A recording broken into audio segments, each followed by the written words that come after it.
The tropical waters of Southeast Asia are home to some of the richest coral reefs on the planet.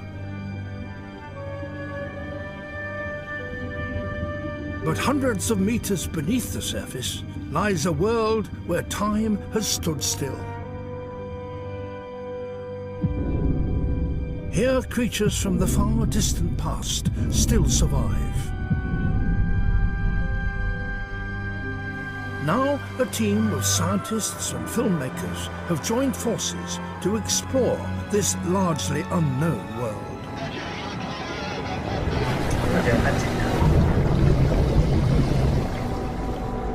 With a state-of-the-art submersible, they descend deep below the surface.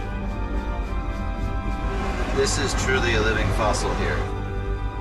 And discover prehistoric creatures that have survived virtually unchanged for over 400 million years.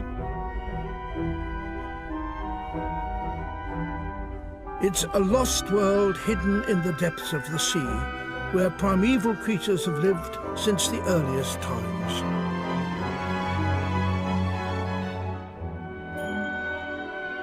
Following the reports from local fishermen, the team set off in search of a strange fish that is said to lurk in these waters.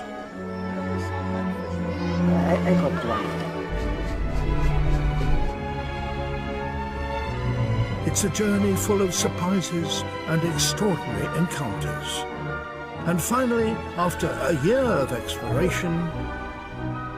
Oh shit, is this what, this could be it? This is silicon. This is it, mate. Huh? Yeah, we got him! They discover a bizarre fish that few people have ever seen and encounter some of the ocean's most elusive inhabitants. This is gonna be awesome.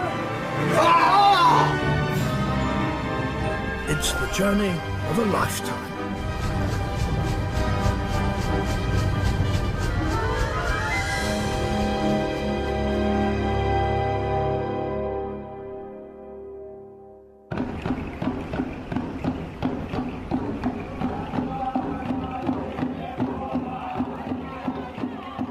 The island of New Guinea in the Pacific Ocean. It's a wild paradise that still remains largely untouched by modern civilization.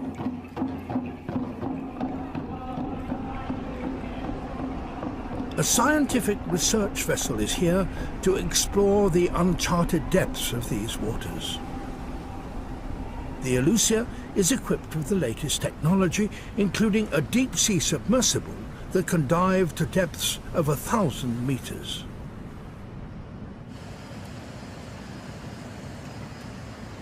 The crew are carrying out final safety checks to the submersible Nadir. No one before has attempted to dive in these waters with a sub. The expedition is led by marine biologist Mark Erdman.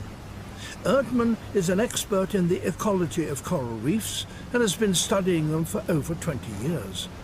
He's worked in these waters for over a decade and knows them well. Their first stop is the Raja Ampat Islands off the western end of New Guinea. Okay, Sarah, ready? Let's go.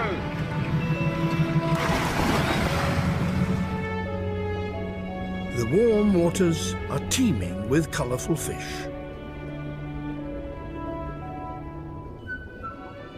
Nowhere in all the seas of the world is there a greater diversity of life.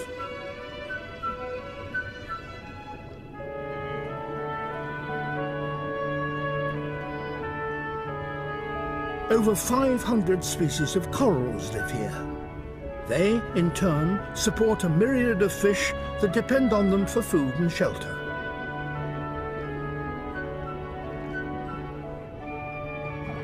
Tropical waters are surprisingly poor in nutrients, but the corals produce enough food to sustain a vast community of marine creatures. Erdman has identified over 1,500 species of fish in the shallow waters here, confirming that this is one of the greatest biodiversity hotspots in the world.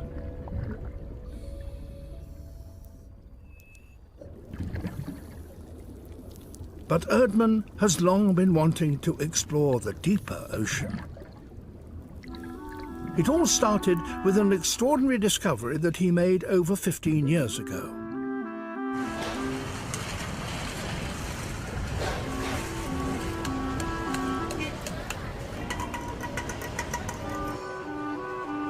He was traveling around the island of Sulawesi in Indonesia. So it was on my honeymoon in 1997. We were in Manado and we were doing some diving there. And I always like to go to the fish markets just to see what the people are catching there. So we went quite early in the morning.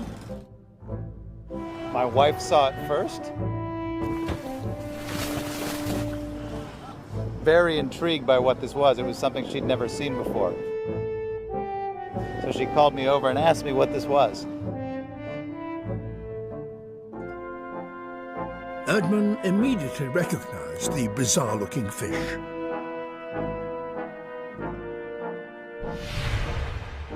And I said, oh my goodness, it's a coelacanth. The coelacanth is a very rare fish that was once thought to be the ancestor of all land-living backboned animals. It has armor-like scales and large bulging eyes, and fleshy fins that resemble limbs. Very surprised to see. It's something I'd known as a child, but had obviously never seen a real one. So it was fantastic and a really big surprise to see. Until a live specimen was caught off the coast of South Africa in 1938, the coelacanth was thought to be extinct. It had only been known from fossils over 80 million years old, and the discovery of a living specimen was a scientific sensation. It was over 1.5 meters long and weighed nearly 60 kilos. News of the strange primeval fish soon spread around the world. 50 years later, Erdmann himself found another coelacanth in Asian waters far from Africa. It was a different species, and once again, the strange fish captured our imagination. Since then, a few more specimens have been recovered in Indonesian waters, but only in a handful of places. Erdmann believes that their range may be much wider than we think.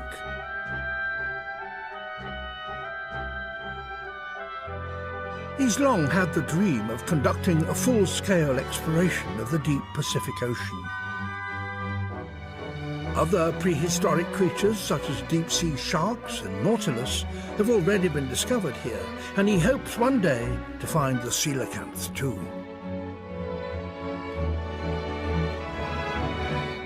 There's an important question about why we have so many of those here. What about the deep tropical sea? And perhaps really try to unlock some of the mysteries of the deep tropical ancient seas here. The expedition that Erdmann and his colleagues are planning will require much preparation and take over a year.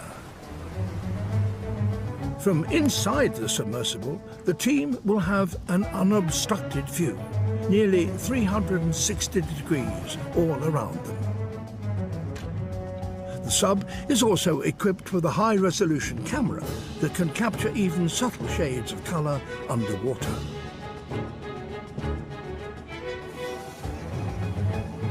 With final preparations complete, the sub is ready for its descent.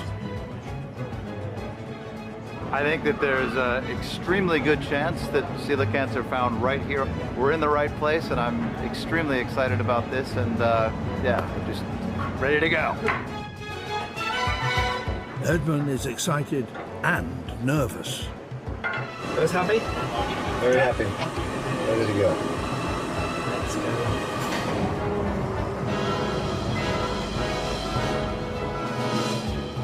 The sub weighs nearly 8 tons. It will be lowered into the sea by a huge crane.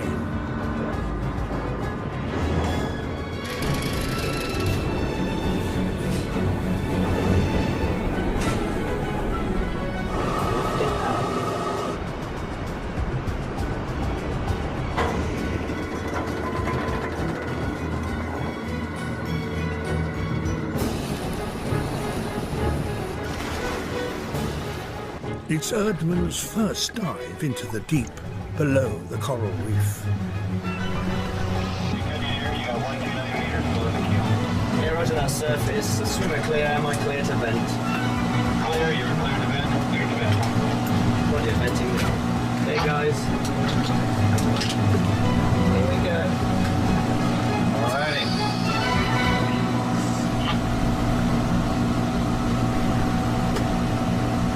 Fingers crossed.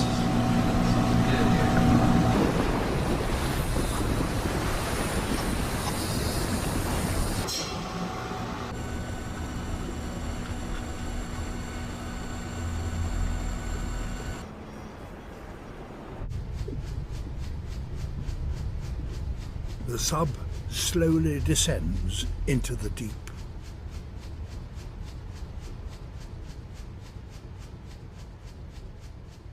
The lower they go, the darker it gets. Very little light penetrates these gloomy depths.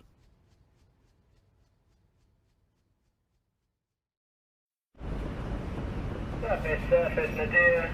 Depth now 34 meters. On the wall, over. Nadir, surface, 34 meters on the wall, loud and clear.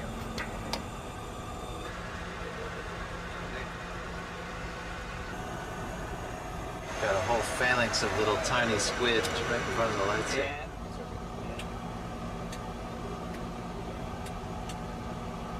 Surface, Nadir. Depth 170 meters. Life support okay. Are we on the bottom? Yeah.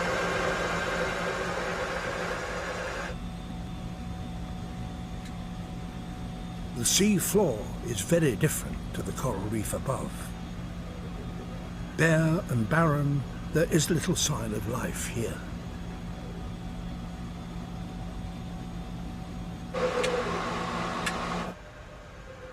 At last they spot something. A strange, heart-shaped creature at the end of a stalk. It's a rare comb jelly that was first discovered in 1941 by the Japanese Emperor Hirohito, who was also a passionate marine biologist.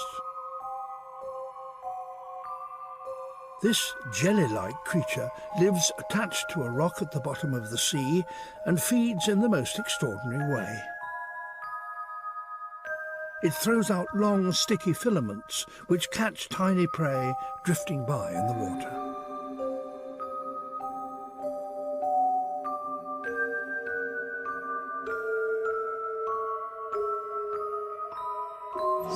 Surface, Nadir.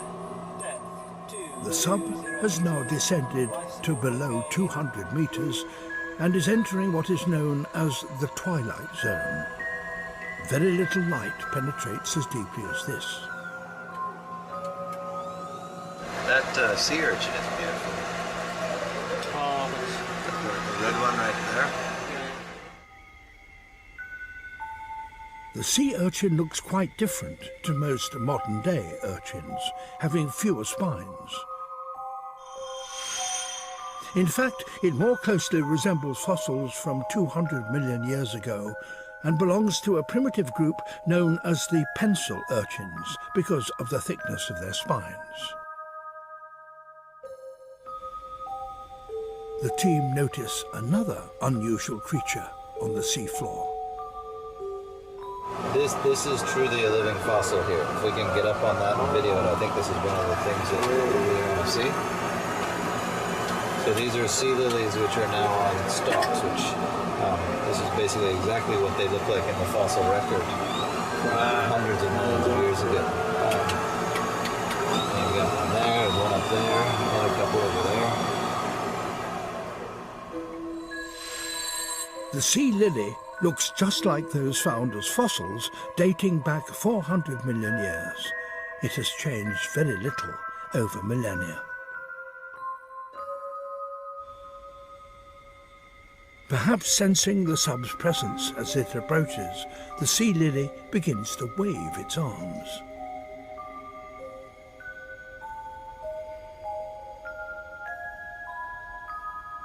It may look like a plant, but it is in fact an animal.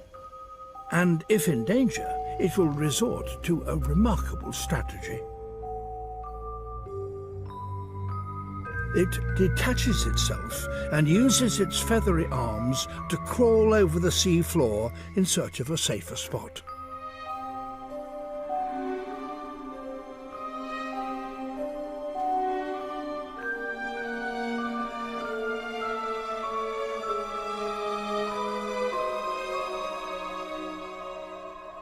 The sea lily may have retained its primitive form for millions of years, but it's also hardy enough to have survived into the modern age.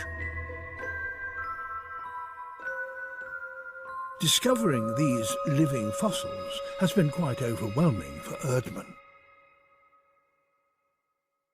Man, if we had a week of this, Oh my God. Stalked sea lilies like these were once far more abundant than they are today, and then found mostly in shallow waters.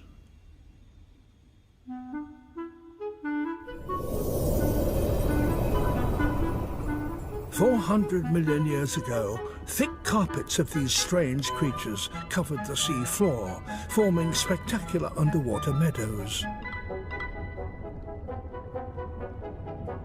The warm, shallow waters were rich in plankton, and there were few large predators.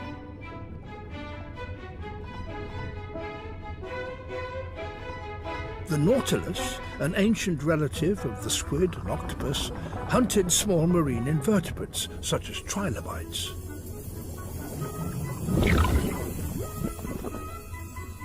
Over time, more formidable predators began to appear. Primitive sharks and huge armored fish. With powerful jaws and the ability to swim swiftly, these formidable hunters ruled the shallow seas.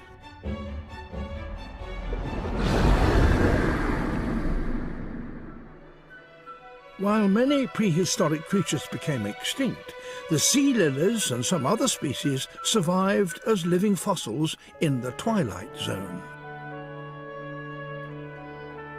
The key to their success was their ability to adapt.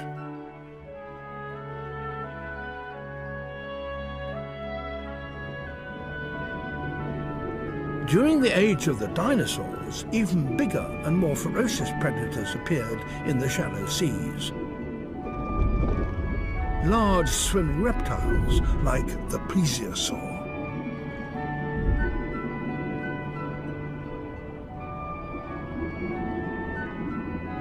Now, slow-moving animals without weapons of their own made easy prey.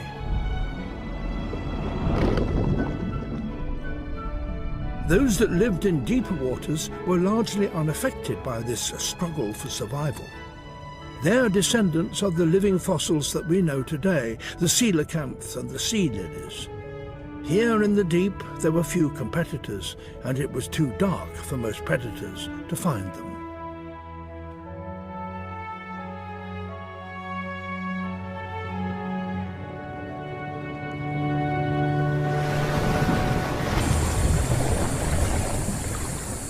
The sub has returned to the surface, the first dive completed. Thank you, sir. it's a fantastic trip. I would say, it really was, it was otherworldly. It was truly a lost world that we had encountered. I think that if we had some more time here, that we would definitely find coelacanths. The team start planning for the next phase of the expedition. Take a look here. Erdmann decides to focus his search on finding prehistoric fish, including the coelacanth. But where should he start to look? Coelacanth are thought to be nocturnal, hiding away in caves and rock crevices around 200 meters below the surface.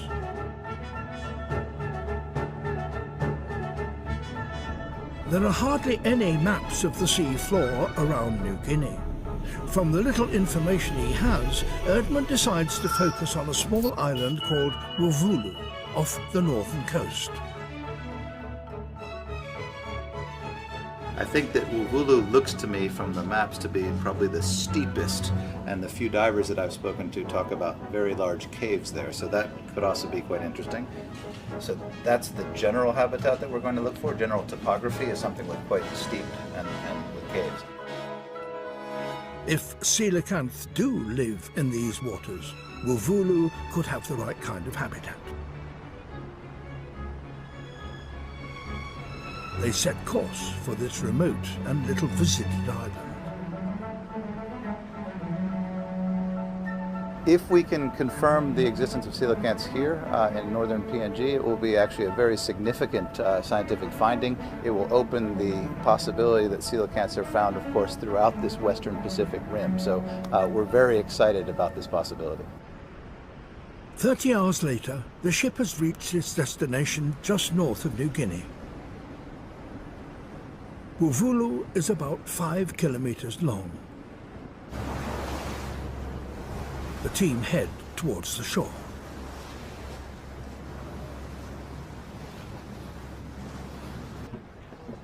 On the way, they encounter a fisherman in his small canoe. He's just caught an oilfish nearly 2 meters long. It's a deep sea fish, usually found at depths of around 500 meters.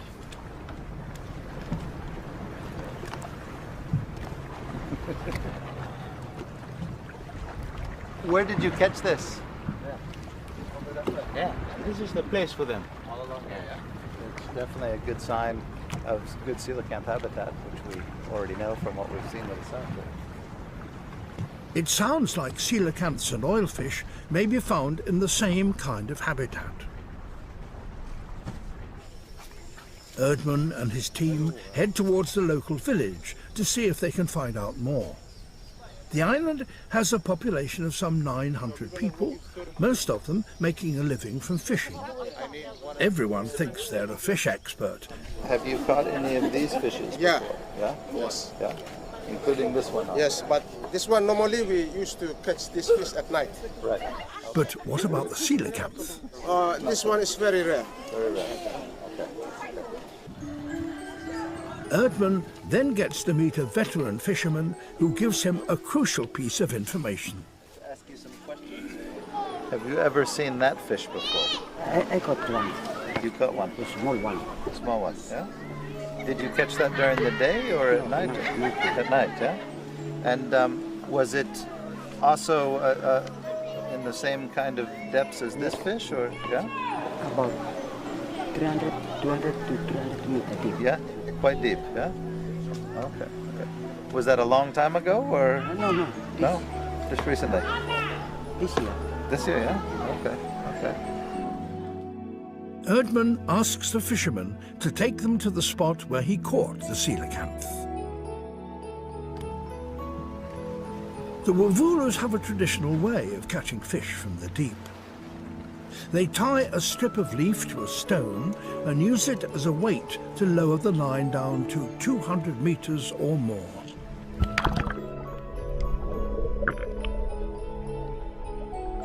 After that, it's simply a waiting game.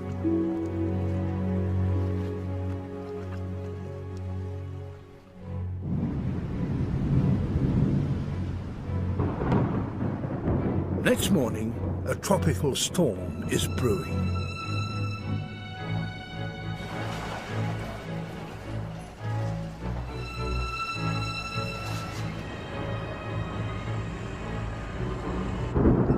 Despite the difficult conditions, the crew continues to prepare the sub for another dive. They want to get as close as possible to the shore.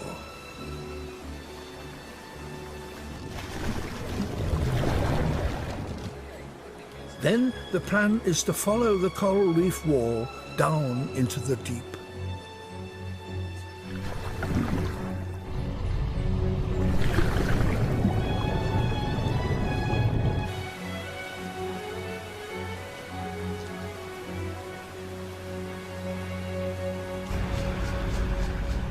Once underwater, they're sheltered from the storm above.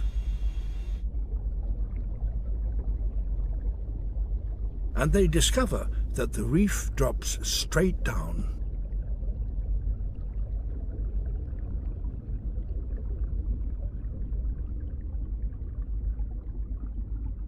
Surface, Nadir, passing through 60 meters.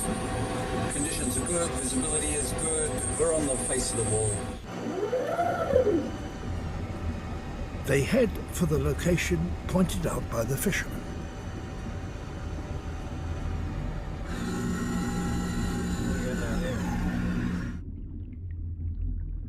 A large fish is lurking inside a crevice. Could it be the coelacanth?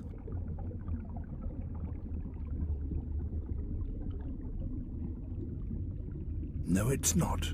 It's a kind of grouper fish.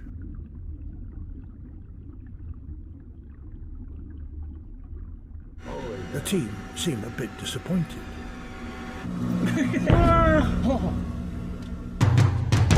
But then a massive grouper swims right up to the sub's window. It's a giant, maybe a meter long.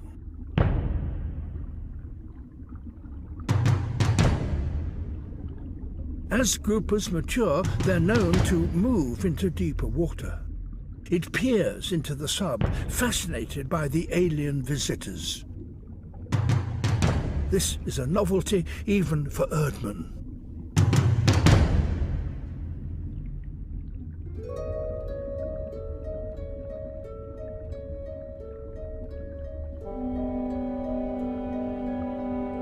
Surface, Nadir, depth 200 meters. All systems good. It's a fisherman's anchor. You see that? It's a little rock with a... It's the weight from a deep-sea line. This may be the place where the fishermen caught the coelacanth.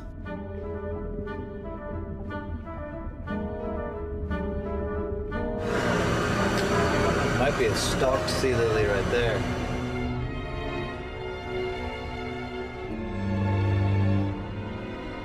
It's another sea lily, confirming that they're now entering the twilight zone, the threshold into the lost world. Creatures like this are few and far between. These waters are barren, sustaining very little life.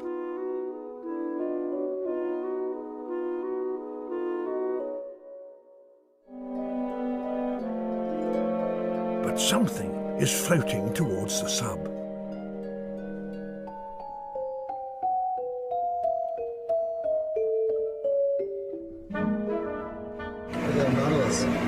Nautilus down there. They like that for sure.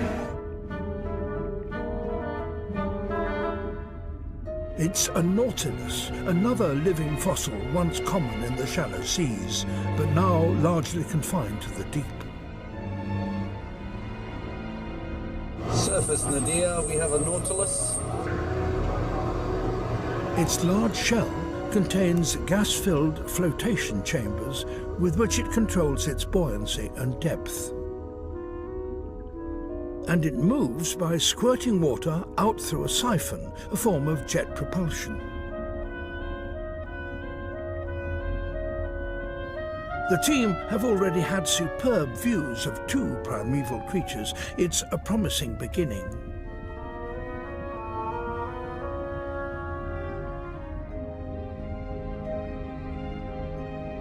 They're now at a depth of 200 meters. Erdmann notices that the surrounding seascape is gradually changing.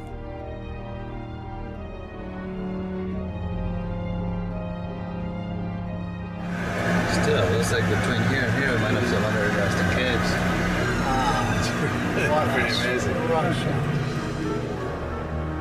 The rocks are riddled with holes. These caves were formed thousands of years ago by wind and waves, eroding the limestone cliffs of a small island that has now sunk beneath the sea.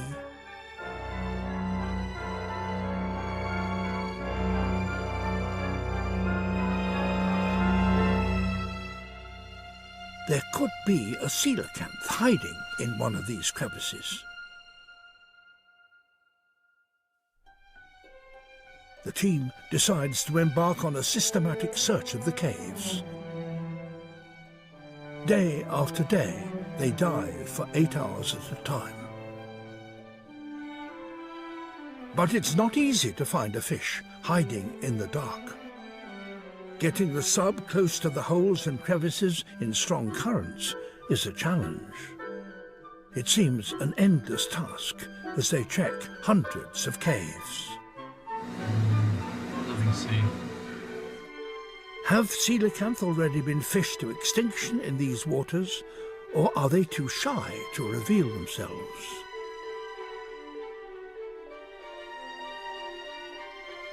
It's frustrating, and they have nothing to show for their efforts but sheer exhaustion.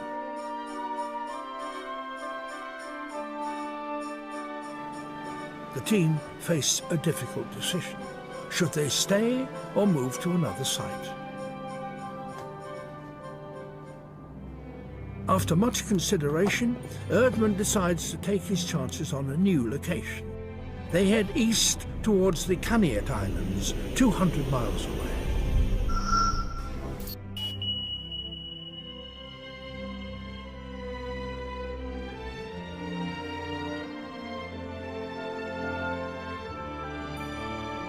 Far out in the Pacific, the Caniat Islands are still uninhabited.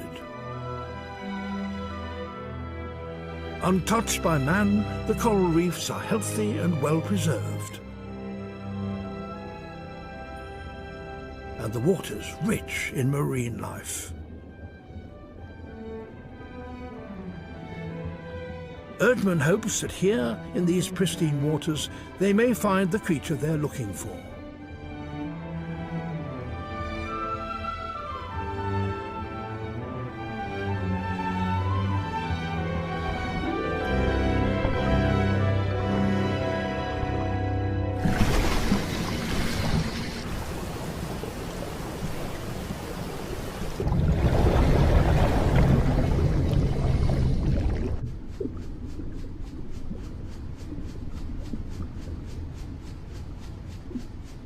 The sub descends into the crystal blue water. The team have their hopes set high.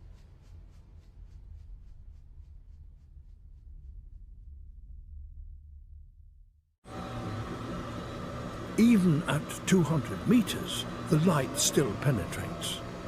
The water is exceptionally clear. Wow. Oh, they're all around us. Holy shit. They're everywhere. The team are astounded by the sheer numbers of fish at these depths. It's unlike anything they've seen before.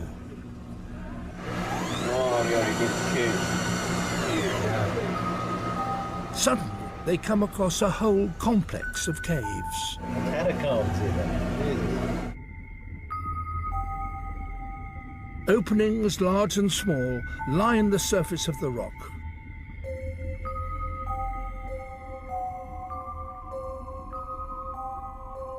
Some are so large that the submersible could easily fit inside.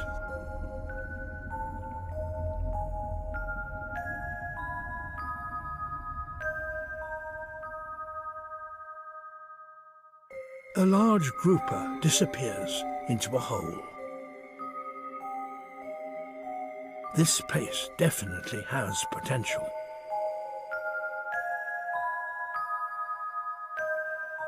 Waypoint was ridge with interesting caves, but strong current.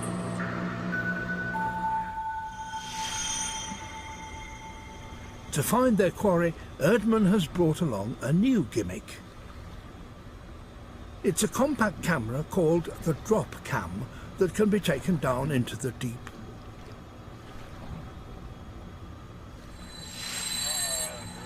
A bag of bait is tied to the front of the camera.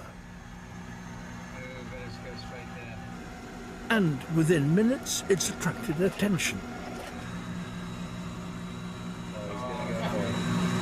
Oh, no, no.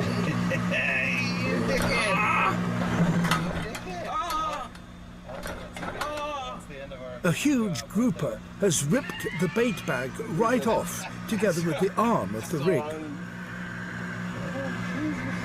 surface, Nadir. We were just attacked by a very large grouper and he tore the whole bait arm off the front of the frame. Back on the mothership, the technicians hurry to build a second system. They managed to assemble all the parts and even replace the frame with a sturdier one.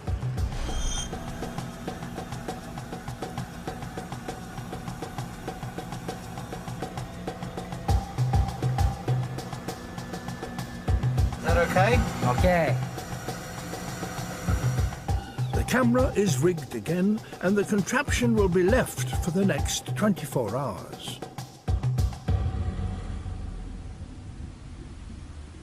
The drop cam uses red light that deep-sea creatures can't detect. This should allow us to see the animals behaving naturally. A nautilus has been lured in by the bait. And it's soon joined by another.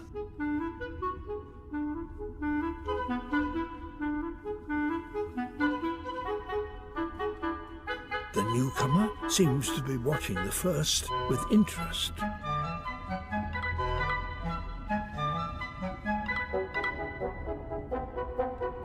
Now it's trying to pull the first one off the bait.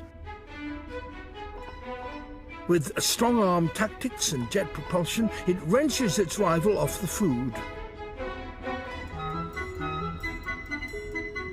It's a surprisingly vigorous battle between these two living fossils.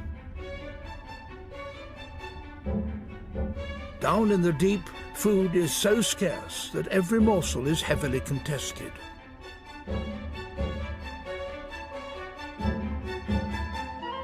The large bag of bait continues to attract others and is soon the center of a feeding frenzy.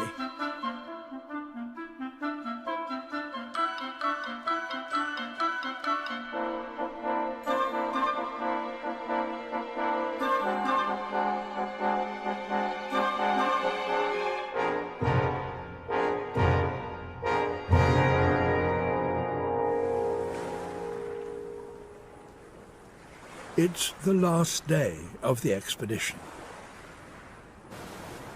Aboard the Alucia, preparations are underway for the final dive. The dome is given a good clean, and the crew also decide to change the lights on the sub. One light is replaced with a red one, since it worked so well with the drop cam. It may decrease visibility a little, but it will ensure that they don't scare off the animals.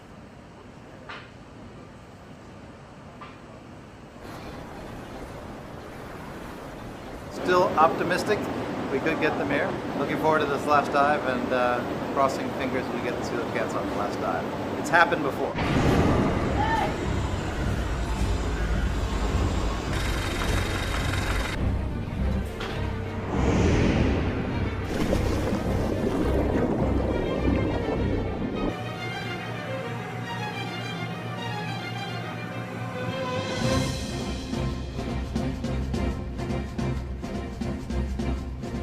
Surface, Nadir, depth 210, life support okay, heading south.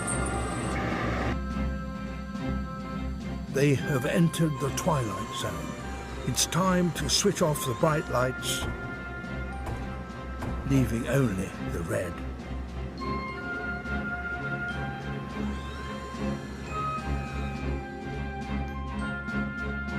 It's working. The fish seem unperturbed by the large sub above them. And then... Boris is going to go for him. He really is. Watch this. This is going to be awesome. A massive grouper attacked the fish. A ferocious predator like this would likely scare off any coelacanth in the area.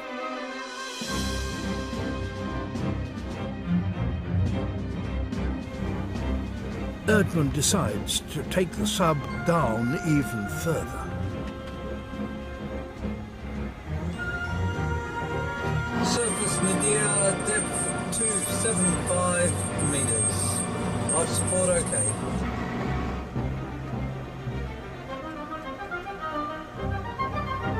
This deep, it's virtually pitch black, and there is almost no sign of life.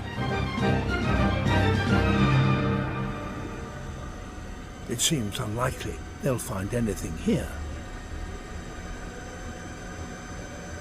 Just as the crew are debating whether to turn back, Some fish down there with bright eyes. White eyes. We like the white eyes. You know what fish has white eyes.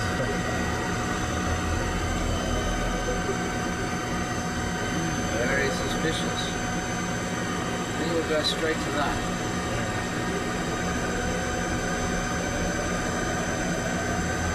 It's big too. Whatever it is. Well, there's a couple of them. Yeah. Oh shit! Is this what? This could be it. This is silicon. This is it, mate. Yeah, we've got it. We got him! High five! You beauty. Woo-hoo! We nailed him. Where? Right. Oh, At least I think that. Well, hold on. Let's make sure. They got him. Oh, they got something. Yeah, it's them. Are you sure? Or is it something else? There's something. They got a weird something on it. What is this? That's a cuss. That's not a sealy. That's something else. But maybe right behind it. Bizarre animal though. Look at it. Oh, shit. But there's a second one up above which. You gotta film this. Yes. You gotta film this. it's a creature Erdmann has never seen before. It swims slowly along the seafloor. It has a large head like a coelacanth, but a spotted body. And beneath its belly, there are strange appendages or feelers. Erdmann has no idea what this fish could be. Is it possibly a new species?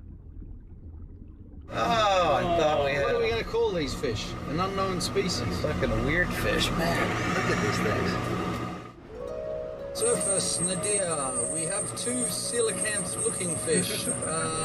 Variety unknown. There is astonishment in the control room. Sounds like they have just found a new fish. So it looks very much like a coelacanth. That dorsal fin is an exact carbon copy of a coelacanth. The strange fish shows little sign of fear even when the sub moves in closer. A second one is lurking further back in the shadows.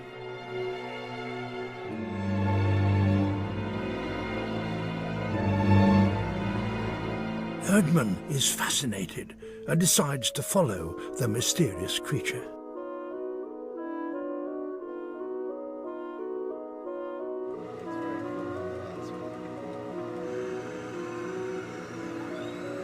But then, to their surprise, the fish starts to swim towards them.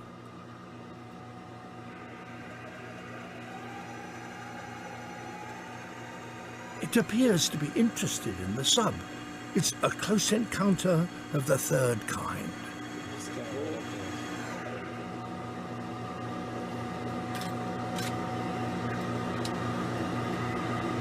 Wow, that is close. He thinks we're shelter. So it was about a 1.2 meter fish, something like that. 1.2, 1.2. It's a weird fish.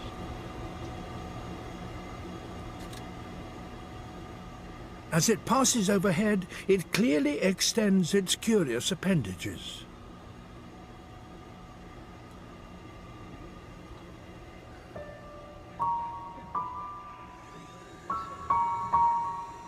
Could it be using these to feel the surface of the dome?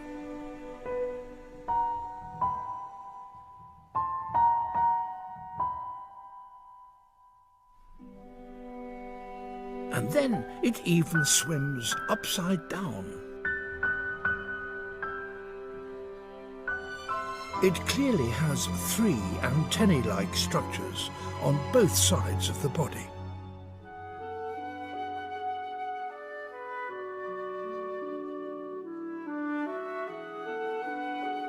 That's wild. It's got like the tripod feelers on the bottom. Weird animal.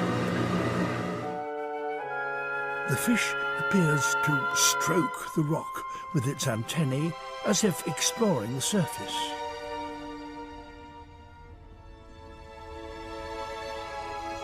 The longest antennae extend just beyond the fins, and the animal is able to move them at will.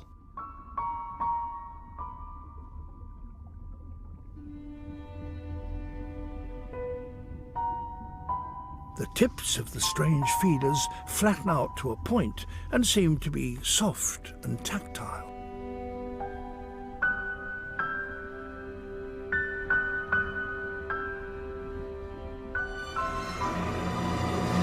Should we, you want to do some red light filming?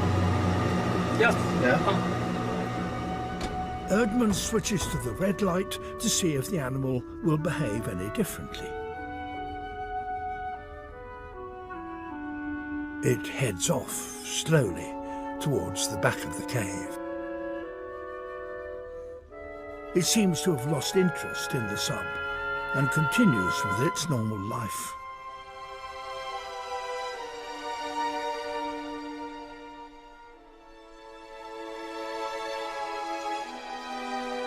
It swims into a narrow crevice.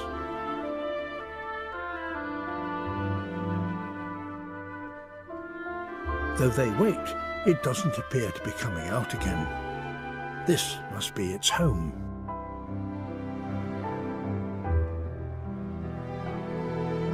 Slowly circling around, it appears to be checking out its surroundings, gently probing the walls with its feelers.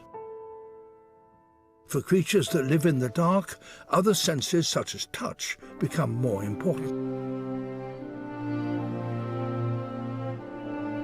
Erdmann is intrigued. What is this strange creature?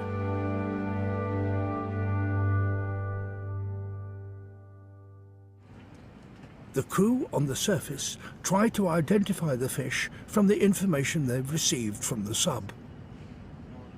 They come to the conclusion that it might be a new species that was only recently described. He says there's something there, but they're not as pronounced as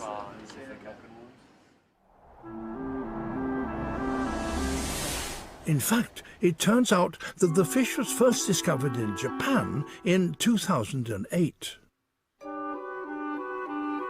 The specimen is preserved in the Museum of Natural History in Kanagawa. Dr. Hiroshi Seno, who first described it, explains that it's a very rare kind of deep-sea fish. It has a skeleton made mostly of cartilage and a strange, soft, gelatinous nose. There are only 4 recorded specimens of this jelly nose in the world. This is one of them.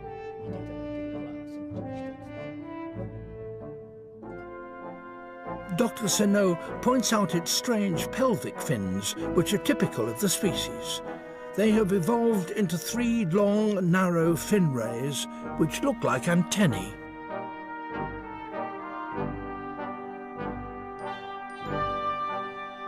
It's almost certainly the same fish that Erdmann and his team encountered in the deep.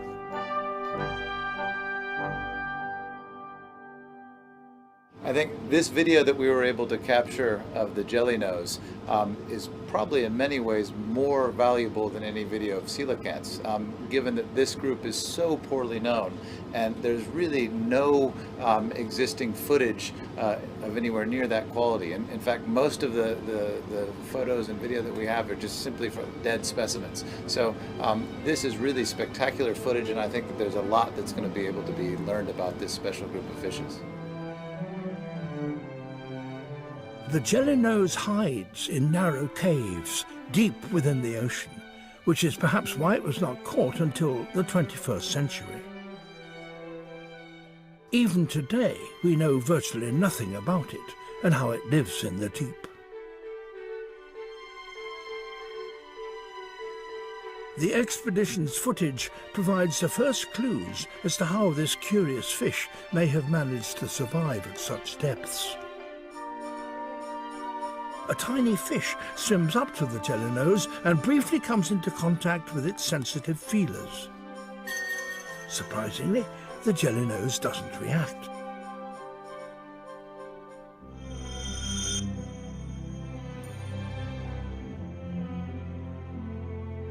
Even though food is scarce in this environment, the jelly-nose showed no sign of feeding the entire 4 hours that the team followed it. Like many deep-sea fish, it seems to conserve energy by swimming very slowly in the cold water, and can therefore survive on very little food.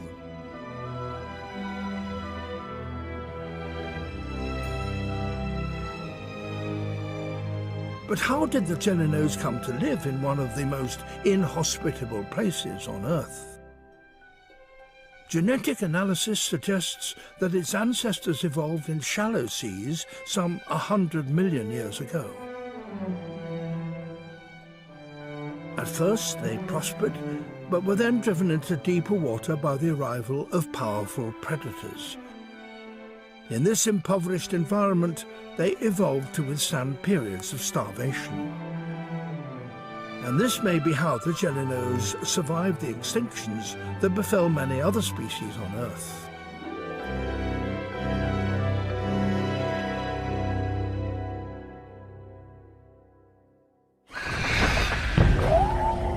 "66 million years ago, dinosaurs ruled the land and plesiosaurs dominated the seas. A gigantic meteorite, 10 kilometers in diameter, collided with our planet with catastrophic consequences.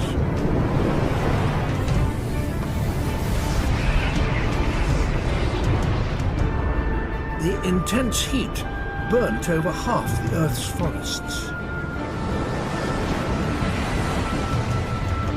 Giant tsunamis swept across the continent.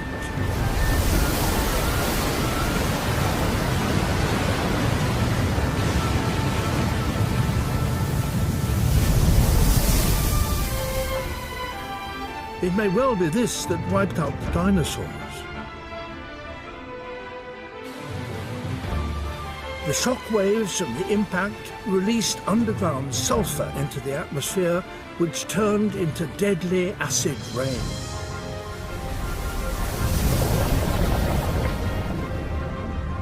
The sulfuric rain killed off the plankton in the shallow seas, and many marine animals, including the plesiosaurs, are thought to have died of starvation.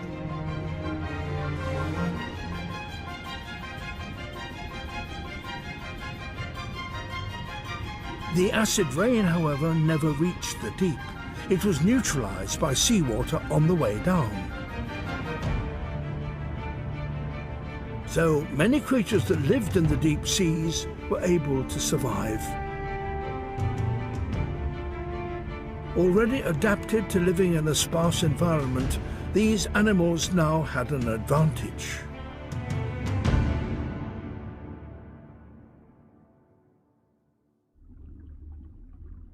Moving slowly to conserve energy and able to endure periods of starvation helped the ancestors of the jelly-nose to survive in the deep.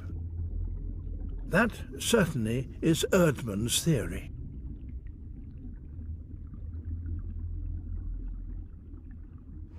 It's clearly something from the lost world. It would appear that these animals actually have an ecology or behavior which is very similar to the coelacanth. So it's dwelling inside of caves, it's well camouflaged against the back of the cave, hovering there, but then if it's disturbed it will come out. From our limited observations from the submarine, it appeared that these fishes really are probably quite dependent on the caves where they're living. So I would say that the caves are probably a very important part of their habitat.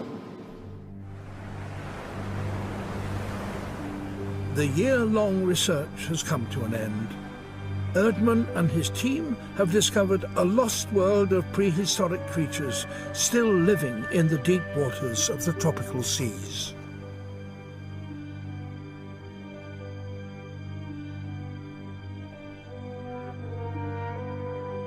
The Nautilus, virtually unchanged for 400 million years, slowly bobbing through the dark water.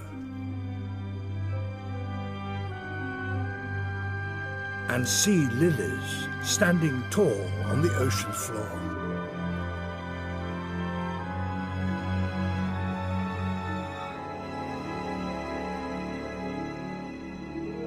It's a world where time stood still and living fossils survive.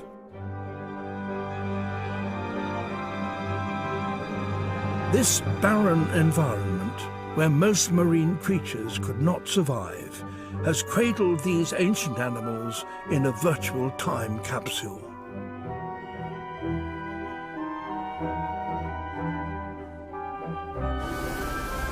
Exploring these tropical seas just 200 meters below the surface, we found a very unique and special place, unlike anything that I've ever experienced before. The deep sea, of course, is a very vast area. Interestingly, very little exploration has ever been done in this region, and it's largely still a mystery. But by using cutting-edge technology like the Triton submersible, we've been able to really shed some light on this very unique place and understand much better this lost world.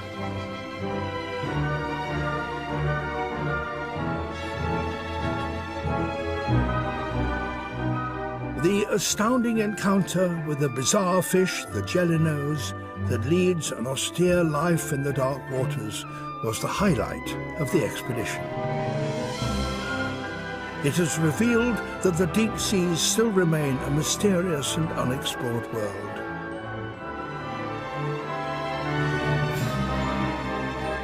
Over 90% of our oceans are so deep that they're normally far beyond our reach, and they remain the least known part of our planet.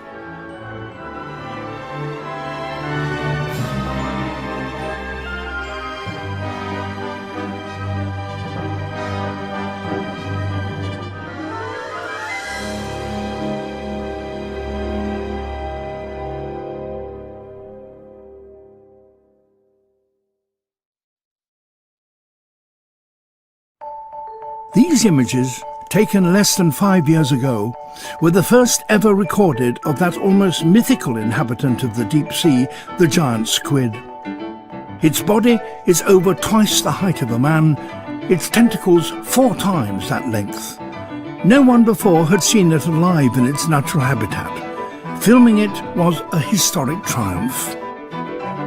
Now the scientists and cameramen who captured these amazing pictures have teamed up once again to explore still further the least known part of our planet.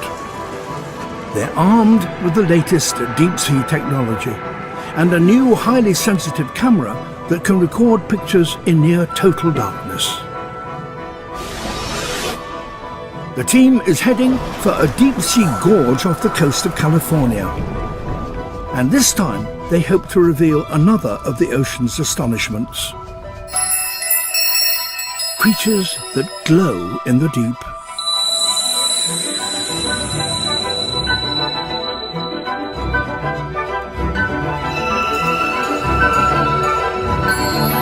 It's so rich, it's so bright, so thick, it's so dense, it's so many different kinds of luminous displays.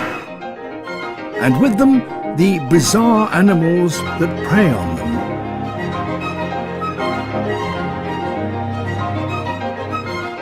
This is a journey to the Earth's darkest frontier.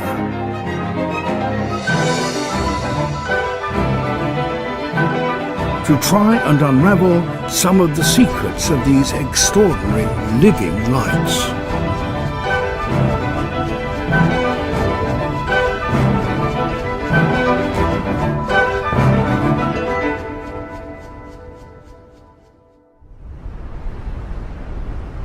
On the west coast of California, 200 kilometers south of San Francisco, lies Monterey Bay, world famous for the richness of its marine life. Cold Pacific currents bring an abundance of nutrients into the bay, which support great numbers of sea mammals, whales, seals,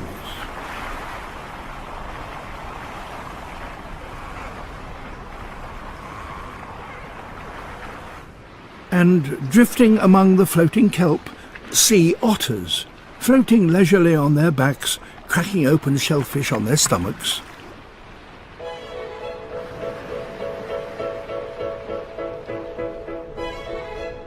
Beneath the surface of the sea lies the largest underwater canyon off the coast of North America, over 3,000 meters deep and rivaling in size the Grand Canyon.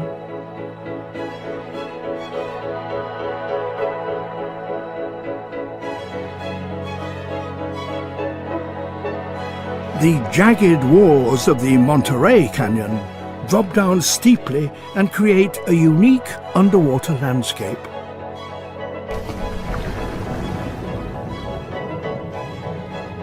The cold, sheltered waters provide a home for many deep-sea animals, and new species are still continually being discovered.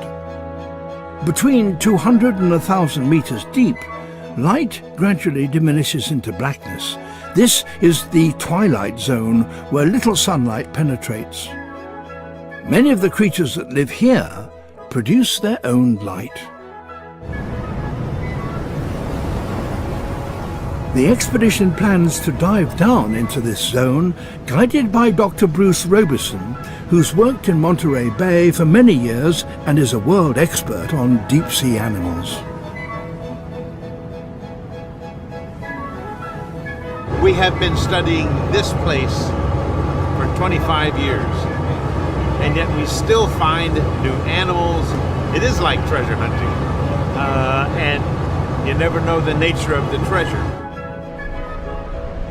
Robeson himself has made many discoveries in Monterey Bay over the years, but he knows well that exploration here has only just begun, and all kinds of astonishments may await. Now the team will deploy his specially designed research submersible for their first exploratory dive. It's unmanned, but it carries a camera that sends pictures to the surface by a cable.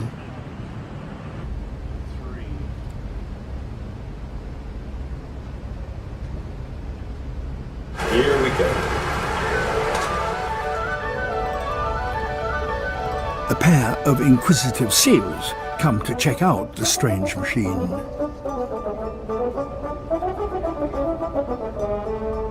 It slowly descends into deeper waters. 200 meters. Now it's entered the twilight zone. So little light from the surface reaches these depths that to our eyes it's virtually pitch black. It's time to turn on the sub's lights.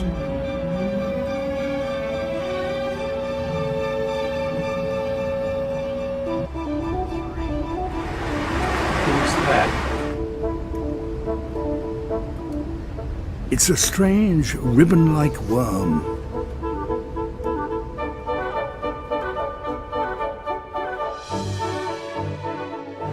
We call them wiggle worms, and they are really fun to watch because they go through all of these contortions, and they make spirals and circles and loops. Well, they seem never to tie themselves into a knot that they can't get out of. And then another strange creature. Oh, it's a salp. Oh. A salp is, in fact, not one individual, but a chain of nearly 50 linked together. Sea salps are jelly-like filter feeders that suck water in through their tubular mouths and filter out tiny food particles.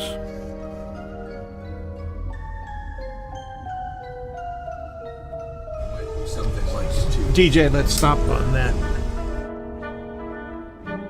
Robeson has spotted something else in the darkness. It's a kind of comb jelly called biroe.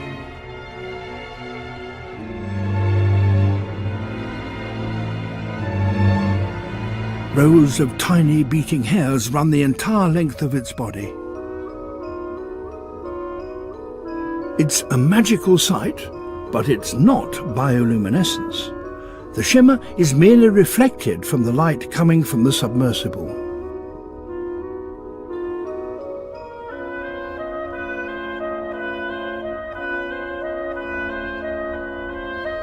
A small squid appears in the headlights.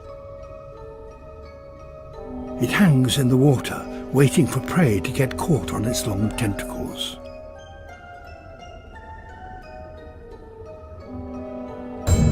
And it has a remarkably large eye for such a small animal. Many creatures here have huge eyes.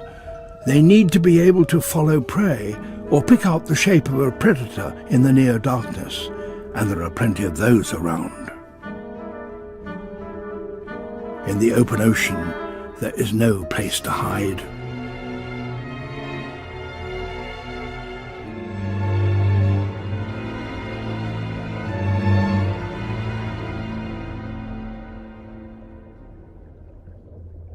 The submersible is now halfway into the twilight zone. 600 meters. They're hoping to see one still little-known creature that lives at this particular depth. And here it is, a fish called the barrel eye. Its extraordinary head is encased in a transparent dome so that you can look right inside. Its eyes within the transparent shield are enormous and point upwards. Robeson first encountered this bizarre animal over a decade ago. At this point we were very, very excited because no one had ever seen one of these alive before. Only specimens that had been caught in nets. And as we watched it, we realized that it looked very different than all the specimens that had been collected by nets. This transparent dome over the eyes had never been seen before. When you catch these in the nets, that's all scraped off. It was an extraordinary discovery, and the strange fish with a see-through head would make the headlines. While the transparent shield was thought to protect the eyes, it was a puzzle as to how the fish could catch prey with its forward-facing mouth if it can't see what it's feeding on. It was a mystery that Robeson would also solve some years later.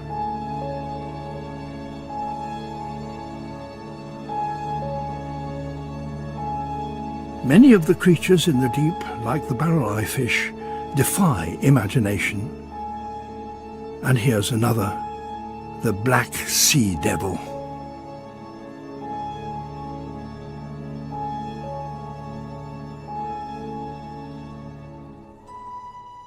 It's a kind of anglerfish with a bony rod and a luminous lure hanging from it, perched on the top of its head.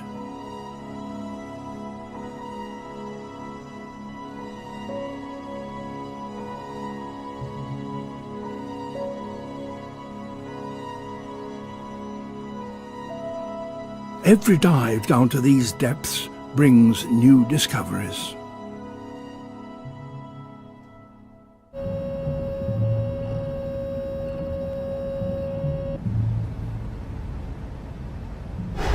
There's a blackfish. Oh, go. Where? Oh, right there. Ooh. Ooh. It's an excellent dragon. See? Okay. Ooh. It's a deep-sea dragonfish. I thought that was It's red luminescence. Oh, really? Yeah. The red spot just below the eye is a photophore, a light-emitting organ. Even Robeson has never seen it in action before. Looks better to me. Good, let's do it. The sub has a special suction device with which they might catch it. Oh! But it's not easy. Oh, dear, don't do that. Robertson wants to bring it to the surface so that he can study it closely. Oh, you got him! Got him! All right! No, he... Now he'll have to act quickly. With the enormous pressure change, the fish may not be able to produce its light for long. The deep-sea dragon is only 10 centimeters in length. But Robertson is keen to find out how its light-producing organ works.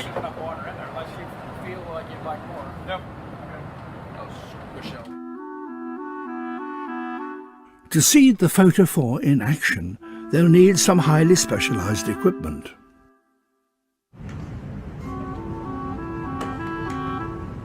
The red light emitted by the photophore is too weak to register on an ordinary camera, but the team has developed one that is 600 times more sensitive.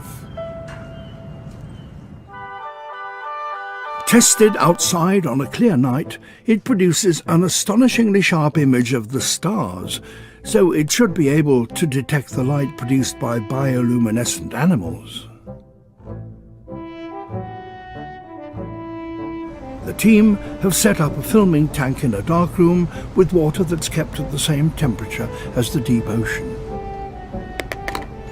With any luck, the dragonfish should behave relatively naturally in these conditions. Under normal lights, the fascinating creature lives up to its name. It looks truly fearsome. And the two photophores are clearly visible under each eye. But in the dark, the photophores light up. They glow in unison, one red and the other blue. And then, a surprise.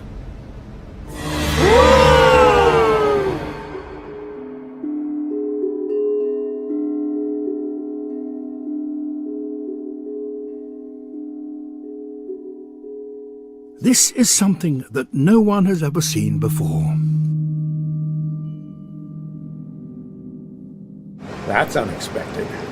And it's interesting. Ooh. It's a spectacular display. But what is its function? It could be to frighten off a predator, but no one knows. We may not find the answer for many years yet.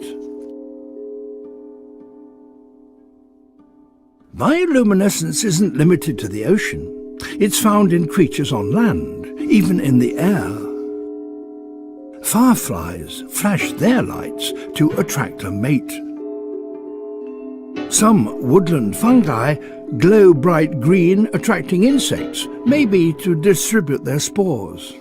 And at certain times of the year, beetle larvae emerge from termite mounds and illuminate them like Christmas trees. But in the deep ocean, 90% of the creatures produce light, and we still know very little about why they do so.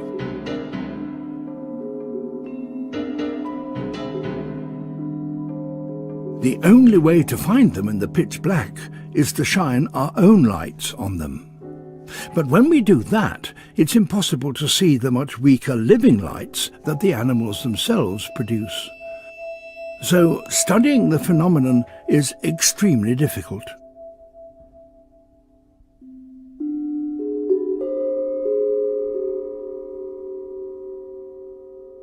The mysteries are how they use it. What are they saying to each other with that light? The problem was that we never had a camera that we could take down and use to record bioluminescence, and that's why it was so important for me to go down and see it with my own eyes. Now, Robertson and his team have an opportunity to use the latest technology to tackle the problem.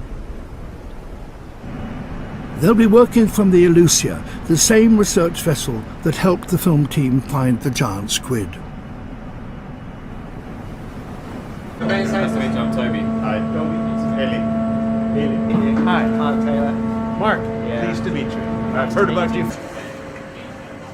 The high-sensitivity camera system that took 2 years to develop will now be really tested. The crew carry out last-minute checks on the submersible before its dive into the Monterey submarine canyon. At the kind of depths at which they'll be operating, every precaution has to be taken.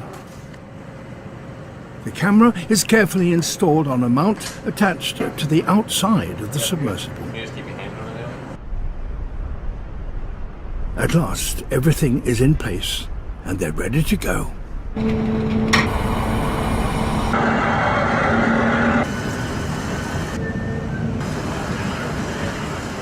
I'm excited like a boy. I know I'm going to have a lot of fun.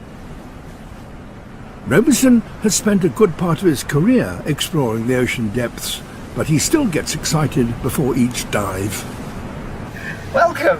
Why, thank you.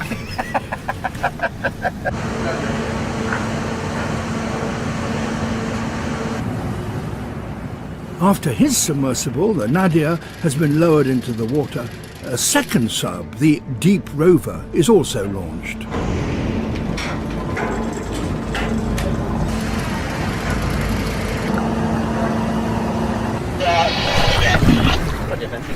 Both happy? Yes. Good. Okay, here we go.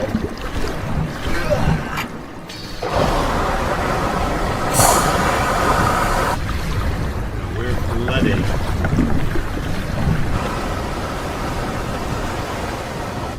And the dive begins. Their aim is to descend to a depth of 600 meters into the middle of the twilight zone. Sent to try me. Soon the light levels start to fall and they enter a dark blue world.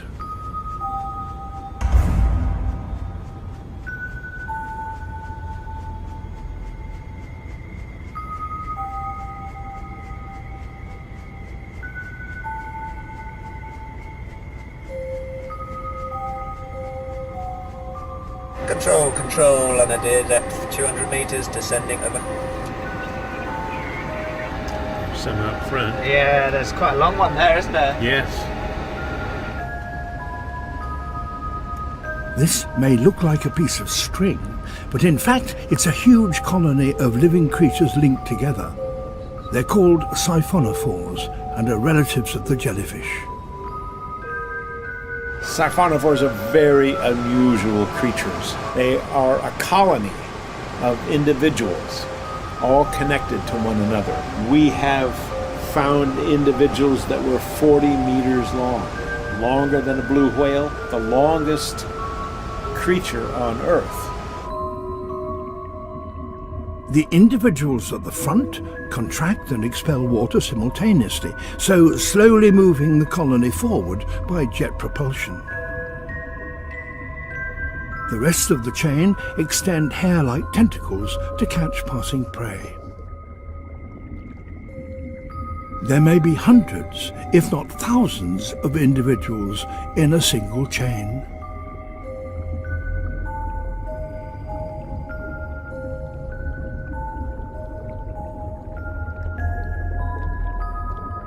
Each one performs a particular function and occupies a particular place within the colony, much like the organs in our bodies. This super colony works as a team, but how individuals communicate with each other and coordinate their movements is still a mystery.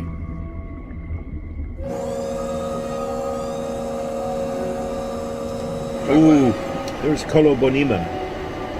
Very, very pretty Medusa.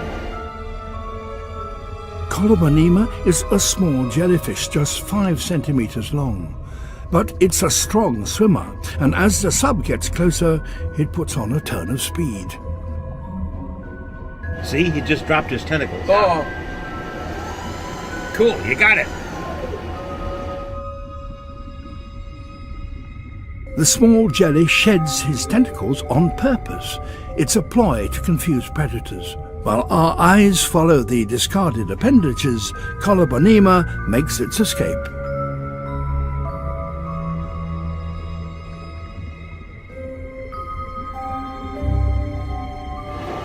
Control, Nadir, passing 570 meters, descending, over. The sub is nearing the 600-meter mark. Oh, stop. Descending, over. See that fish? Yeah.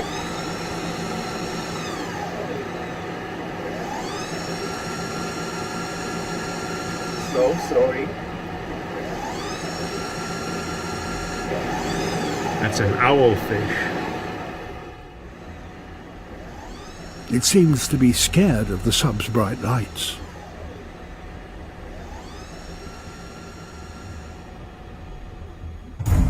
So the crew decide to switch them off. They turn on a much weaker light, adjust the sensitivity of the camera, and the fish comes into view again. Wow. Nice. Wow. Like many deep-sea creatures, the owlfish has huge eyes which can detect the faintest trace of light, including the living light of its prey.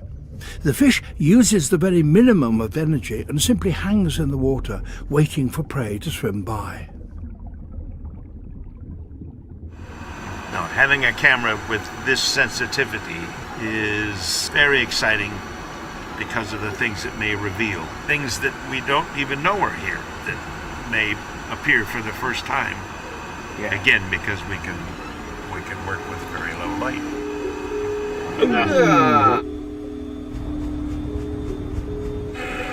Oh, and here's It's the Beroe comb jelly again. In the submersible's headlights, it shimmers with refracted colors. But what would it look like if the lights were off? Sure.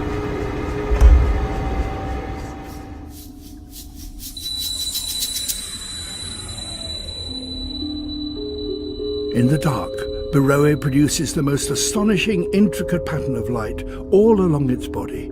This is bioluminescence.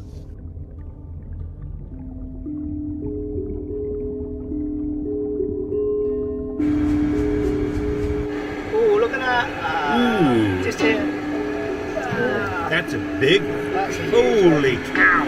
What a beauty. The striking red torpedo is a periphylla jellyfish. It's a voracious hunter that uses stiff tentacles to catch its prey. But it also has another trick up its sleeve. That's a very luminescent animal when it is stimulated.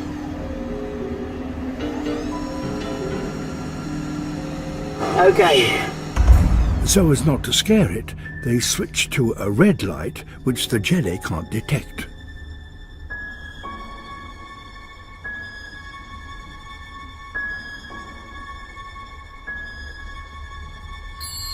And then it starts a totally different performance.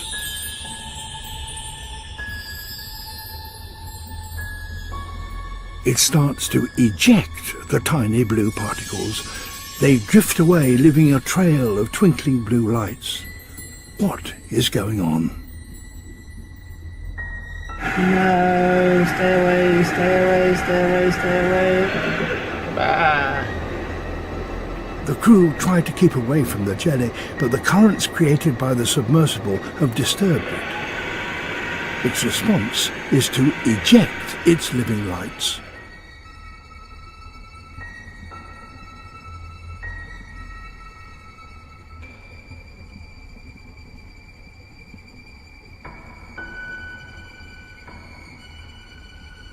It seems that if threatened, Periphylla tries to trick a predator into following the glowing trail and so enable the jelly itself to escape.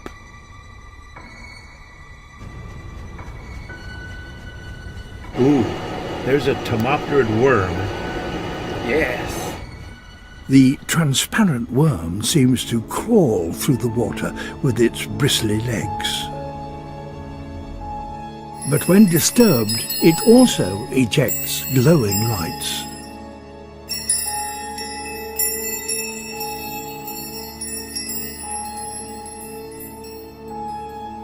Many other bioluminescent creatures make an appearance, and the crew are able to capture their displays with the new camera.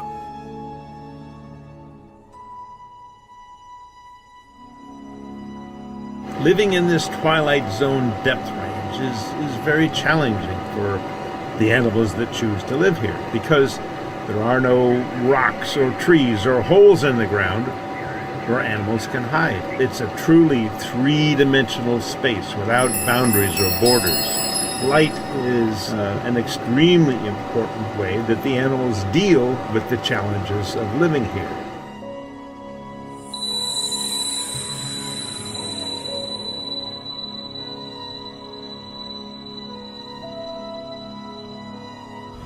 The team have been underwater for nearly 8 hours. It's time to come up to the surface.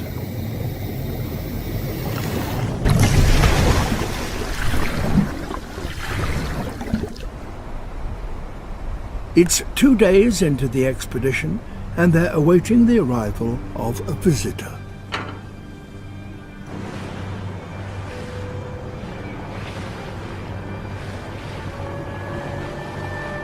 Dr. Edith Widder is a world expert on bioluminescence. Don't step on that. Thank you. How are you? Good. She's worked with Robeson many times over the years. Oh, you believe this? Yes, it's great. Anyway, I'm glad you're here. I need all the help I can get. Oh, yeah. Widder was part of the giant squid expedition in 2012. She had developed an electric jellyfish that emitted flashing light similar to that used by deep-sea creatures. That had helped the team to attract the giant squid so that they could film it alive for the very first time.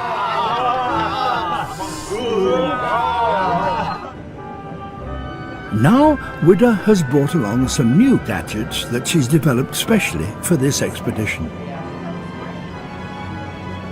This is one of them. She calls it a splat screen. If deep-sea creatures unknowingly swim into it, she thinks they'll produce bioluminescence, and their special camera should then be able to film it. Oh, I think it's going to be an incredible dive. I can't wait to try out the new splat screen, and so to be able to see now what this camera is going to be able to see, because in those early days I didn't know what I was seeing, and over the time I've gotten so I can identify a lot of the animals by the types of flashes they produce, but I think that's going to be even easier to do now with this camera system. Widder will work from the second submersible, the Deep Rover. And Robeson gets ready to head down in the Nadia again. On this dive, they're planning to descend right to the ocean floor.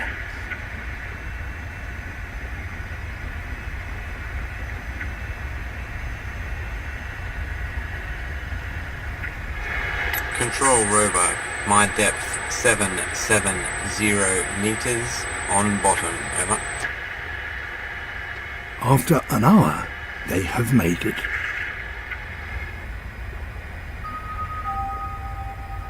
The seafloor is thronged with fish.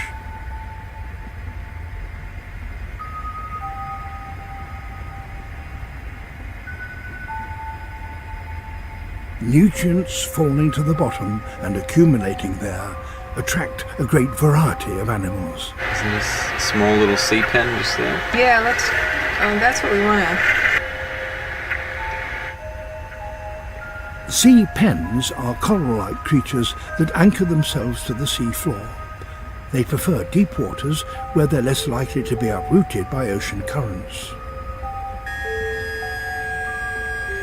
But they're not safe from the robotic arm of the submersible. And when touched, they glow.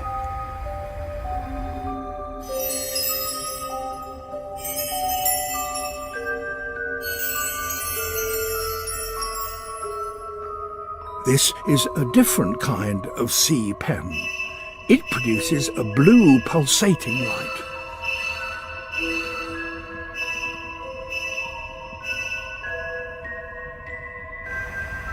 Widder is keen to try out the new splat screen to see if that will stimulate animals to glow that they might otherwise miss.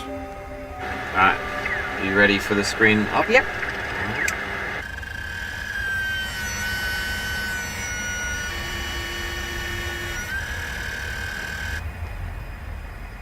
Okay, all lights off. All lights off.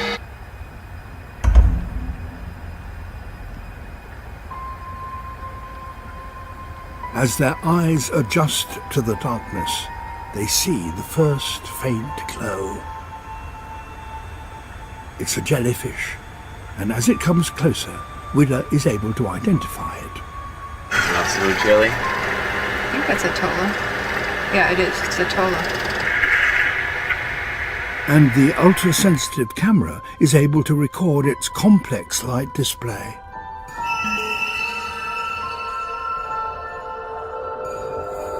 As it touches the screen, it produces a spectacular strobing of blue light. Widder suspects that the function of this display isn't to scare off the enemy. It may convey another message. Now she brings her electric jellyfish into action.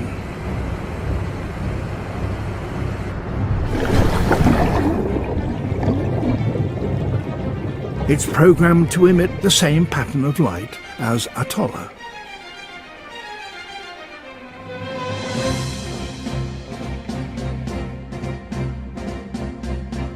A low-light camera reveals that the blue flashes quickly attract large fish.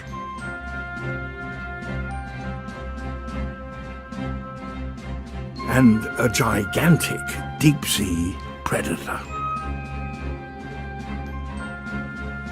A Pacific sleeper shark, nearly 3 meters long. It's not a threat to the jelly.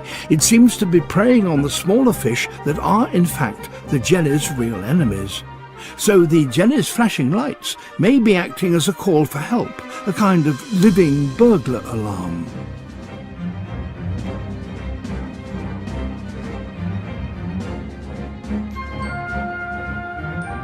It has this remarkable ability to produce this pinwheel of light. And so clearly, if it was a scream for help, then you would think that that pattern should be very attractive to large predators. It's an intriguing idea. In the meantime, Bruce Roberson is in the nadir and making his own discoveries.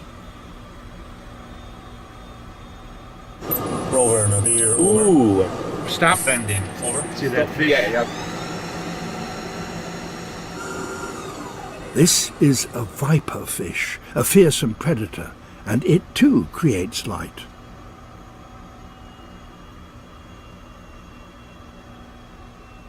You see those spots along his belly? Those are bioluminescent organs. Ah. Rows of small photophores run along the length of its underbelly and produce blue light. From below, the fish lights up like an airport runway. Interestingly, many deep-sea creatures generate light on their undersides. Why should this be so? It seems that the lights may actually help to camouflage the animals from predators lurking beneath them. One creature that uses its lights to this effect is the farfly squid.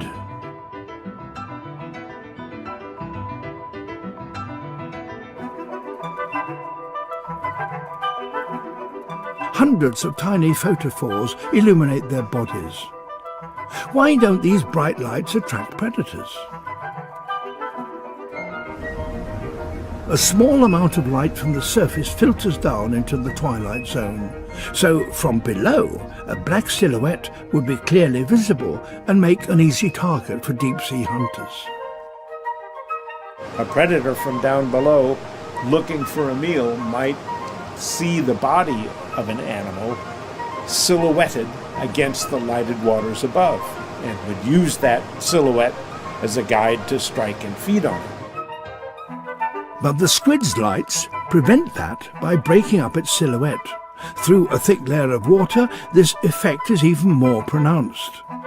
And by controlling the intensity of its own light to match the background, the animal blends into its surroundings. So, contradictory though it may sound, light, in fact, conceals. Many animals who live in this part of the ocean eliminate that threat by producing light along their bellies and erasing their shadows so that they cannot be seen. But there is one predator that's not deceived by this trick: the barrel eye. It has evolved its own special hunting technique. It hangs almost motionless in the water with its large eyes directed upwards, searching for the faint silhouettes of prey overhead. The eyes are green because they contain a pigment that screens out bioluminescence that other animals use to hide with, so it's not fooled by the counter-illumination of that bioluminescence. Although no one has ever seen how the barrel eye hunts, Robeson has studied the animal closely and come up with a theory. It feeds on small krill and other plankton. Some prey try to hide by using bioluminescence. But seen through the eyes of the barrel eye, the deception has not worked. The hunter can clearly see its prey.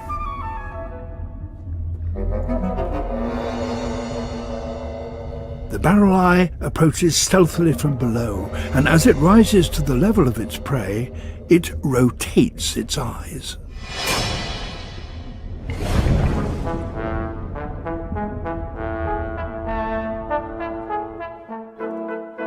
Eternal darkness has caused creatures that live here to evolve all kinds of shapes and strategies that are utterly different from those we use ourselves. And one of the key elements is the ability to create light.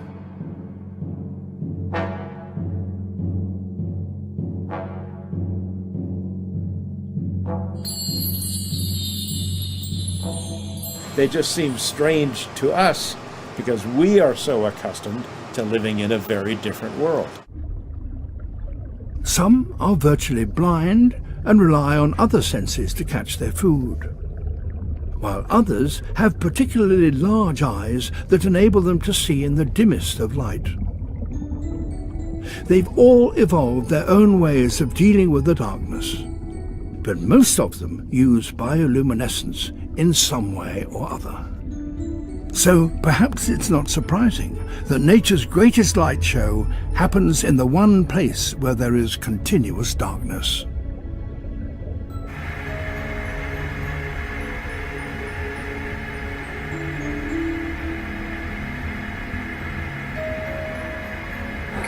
Control rover, passing 300 meters, ascending front.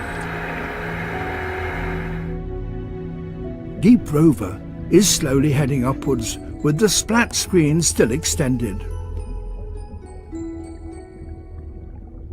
It lights up with the glow of small creatures that come into contact with the net.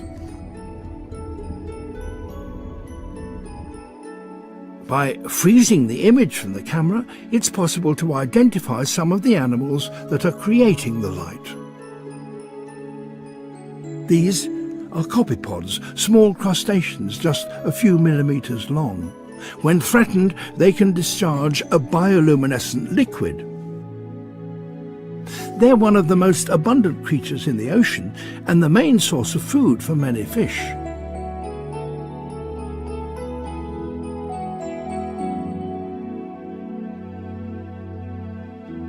These small creatures may provide a clue to understanding why bioluminescence is so widespread in the deep ocean.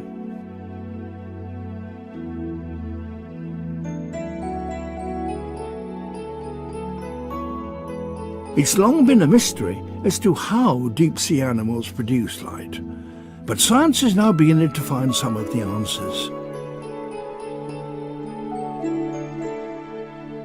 Most deep-sea animals produce bioluminescence with a molecule called telemin. When this reacts with certain enzymes in their bodies, it produces light.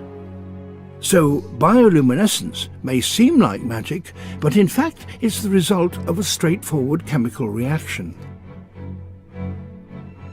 But there is, nonetheless, one mystery. Most deep-sea animals themselves cannot produce this light-emitting substance. So where does it come from? A Japanese researcher, Yuichi Oba, may have found the answer. Oba has been studying deep-sea copepods, and he's discovered that one particular species is able to make telemin within its body. It's called Metridia pacifica. We still don't know how many others can do the same, but it's a clue as to where the luminous molecule could have come from. But how is it that the same molecule is also found in many other deep-sea creatures? Well, it appears that it's spread through the food chain. Copepods are the main source of food for many shrimps and small fish, so the telemin molecule will be transferred into the bodies of their predators. The shrimp, in turn, may pass on the molecule to their predators, squid and larger fish, which in turn are eaten by even larger hunters. So the light-emitting molecule could have spread from prey to predator and so through the whole community of deep-sea animals. It's an extraordinary thought that the living light produced by some of the smallest creatures in the sea could be the basis for the incredible light shows in the ocean.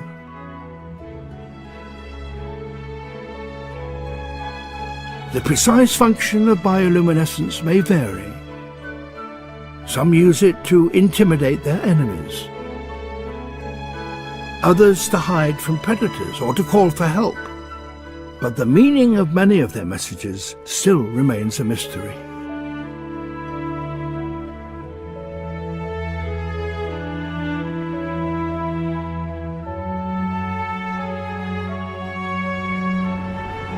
As the expedition draws to a close, the team prepare for one last dive to watch a particularly spectacular event.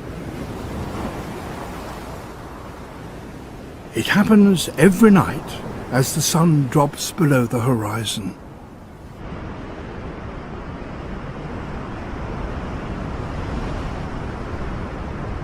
It's a time when vast numbers of deep-sea creatures rise towards the surface. The team are hoping to film the spectacle and the light show that goes with it, and to do that properly, they will deploy both submersibles. When we get up to 200 meters or maybe 100, we should coordinate, and if there is a thick layer of luminescence, we should try to shoot each other as we drive through it. The submersibles are launched while there's still light.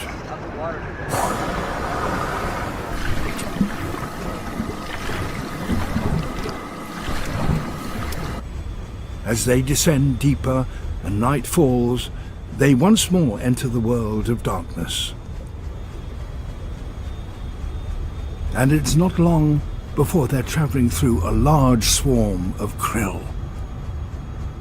Not bad, just going up. The small crustaceans are on their daily migration up to the surface, where they will feed on plankton. Others have also been hiding in deep waters to avoid predators. Now there's a mass migration of animals up towards the surface where food is more abundant. But this vast migration attracts some bigger hunters. It's an electric torpedo ray. They usually live down near the bottom, but at night it comes up to feed.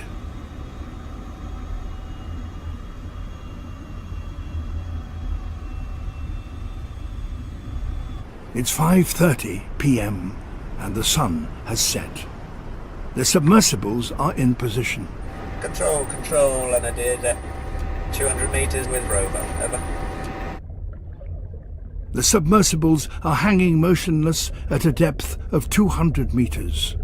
But to really see what they've come for, they need to turn off all the lights. Let's give it a try.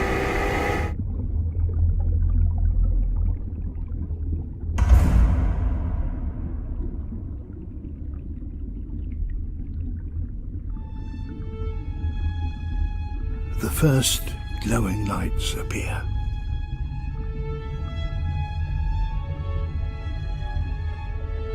And the show begins. With every passing minute, the firework display gets bigger. The subs are now surrounded by light on all sides.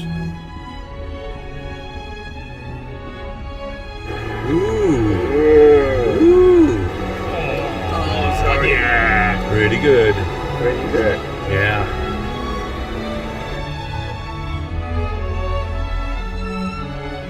Wave after wave of living lights well up from the deep. So, copepods and krill, and Xenomia. There's a suggestive way up here. Millions of glowing marine creatures continue to appear, and amongst them could well be other strange life forms that we've not yet encountered.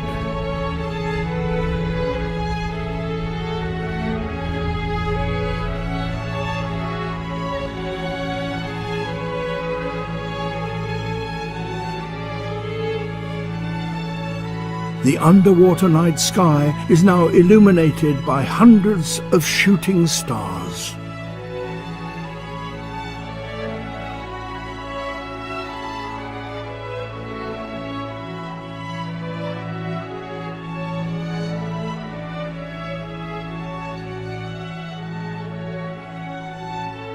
The show continues for over 2 hours. And when they come back up to the surface, the scientists are ecstatic. Look at that. It is the Milky Way, but it's also scientifically very interesting that you can actually see the different colors. But scientists have yet to discover the meaning of many of these living lights and how and why they are produced. Most of the animals in this vast, vast volume make light, and that much of it we still don't understand what it's used for. That's a huge mystery.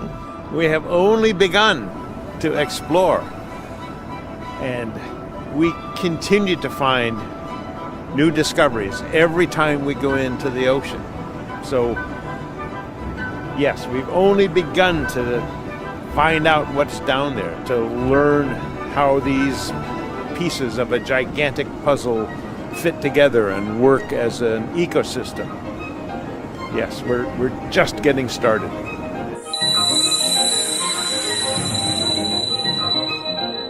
The deep oceans and their mysterious light-producing creatures have long been out of our reach.